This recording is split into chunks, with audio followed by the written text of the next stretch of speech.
Guys, and welcome back. Today I want to talk with you a little bit about the general situation, the general market situation, because last week we had an important development. We had Jerome Powell speaking at the Jackson Hole conference, and he said something very important that I think it is worth considering for our trading, midterm trading. I want to clarify that this is a midterm view. It's something that could develop in the following weeks, so probably months, probably from here to the end of the year. And this is not a short-term view. So what I'm gonna say here. But first of all, as usual, this is not financial advice. Please pay attention to this and please make your own research. And what I say here is just my own opinion and my point of view. All right, so let's start here with the S&P 500 because it is uh, the broadest index that we have of the American companies of the American market. So we can have a very good uh, understanding of what is going on with the American economy. Just checking at this index.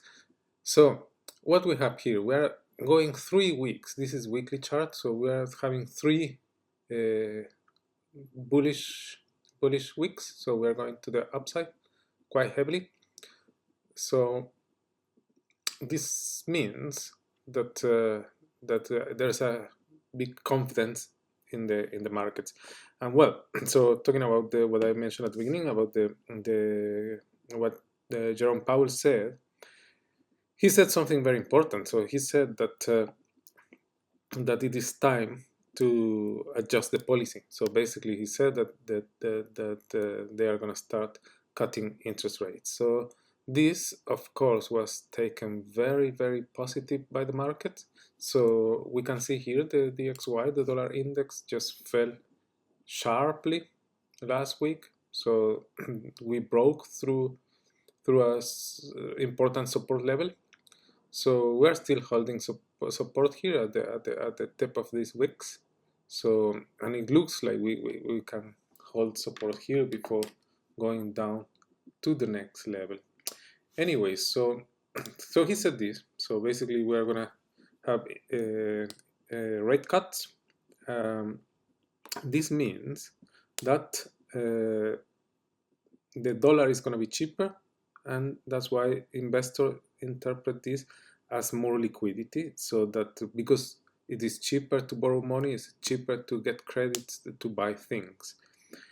However, there is something very important to mention here because because why are they cutting interest rates? He said that clearly. He said that they are cutting interest rates because inflation is going down. Inflation is almost reached their target, the 2% target, and because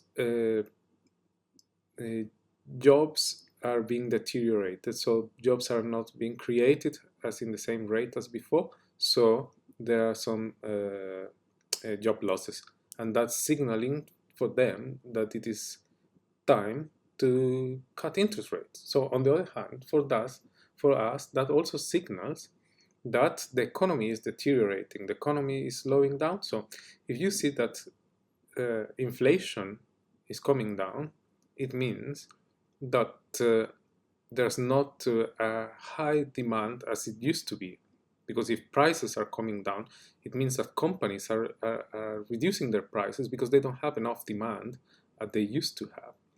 Then also, if there are more jobless, there's more unemployment, it means companies are not recruiting the same way as they were before. So this in general, this together with some bad results that we've seen from last quarter from some companies, signals that the economy is cooling down, the economy is slowing down. So, and I guess the market knows this. So the going up is a first reaction, but in general, we know that the economy is slowing down, and the markets will have to consider this soon. So, and we know, well, if you've heard that, I'm sure you've heard that no, in whole history, there's no exception with this. In whole history, when the Fed starts to cut rates is when a potential recession starts. We cannot say that it is going to be a recession, but potentially a recession, or at least a slowdown starts with the rate cuts. So how can we translate this into our trading? So how can we use this? So first of all, here, okay, we have first reaction going up. So I guess this is going to continue. So we have to remember that in September we have the rate cuts. So what I expect now, what I see now is that, well, now here we have big resistance. So I expect that we are going to first, well, we're going to probably stay around this level, and then from here take a little bit of a retracement.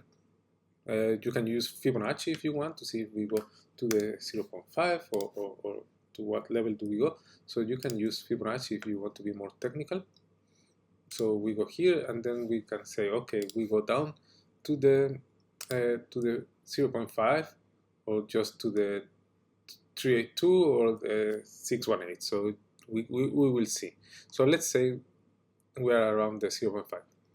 And this probably, regarding time, is probably this is going to be from now until the Fed decision. So it's likely that it is not going to be a very deep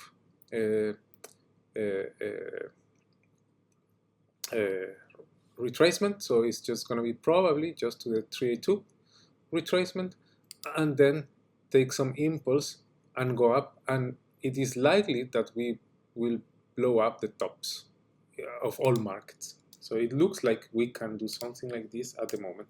So the same goes for the Dow Jones. Look, the Dow Jones is really almost at the top. It's really about to get an all-time high. So it might do the same. So we might come here, take a little bit of impulse, and blow up the top, right? So, and Nasdaq is the one that is suffering a little bit more, because we know that the tech companies were overvalued for a long time, so the market is already checking that. And as we said, that as I said, sorry, that that it is likely that we are going to have a recession. So probably they are already considering this. So we don't know if the Nasdaq is going to blow up the top. It might blow up the top. It might just stay here at the top. It might go a little bit high, and then here, this is where it becomes interesting. What can happen once we are here? Well, we might stay here for a while, and then comes the decline. How sharp is going to be the decline? That we don't know. Depends how does the market react? Well, how does the economy really react to this rate cut? If really the economy is really deteriorated, then we might see a bigger decline going probably to these support levels. Or if the economy is not too damaged, and then we see a quick recovery, then we might stay only around this level. Technically, it looks very likely that we will fill in this wick. This is a huge wick. Look, lots of liquidity. We might fill this in. We might fill this in just partially, following the 55 EMA that is going to round around somewhere here. So it looks like that, very likely. So, and regarding time, well, this, as I said, we're going to blow up the tops after the first decision. It looks like probably the market will go into a rally, a party, because everybody's going to say, oh, lots of liquidity, rates are low now, and then might come the decline. So we've seen that already several times, especially with Bitcoin. We've seen how it blows the tops and then comes down. So the same case for the S&P 500 and the same case for the Dow Jones. So now let's go quickly to Bitcoin.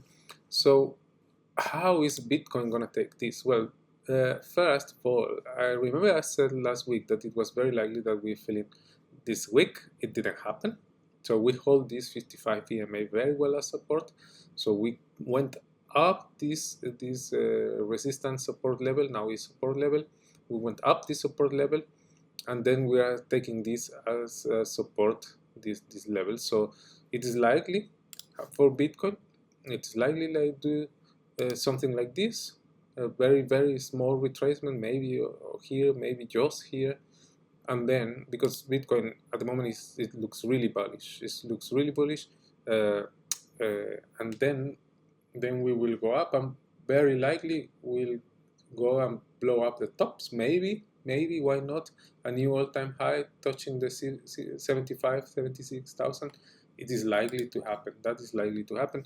First, we are going to find a lot of resistance here, and then of course here we might find a little bit of noise, but in general looks very bullish. Look at this wick, it's very bullish. Then this is an indecision candle, but this is a bullish candle, so it looks like we have a lot of strength on Bitcoin. It looks likely that it will follow the market, blowing up the tops when the Fed cuts the interest rates around September.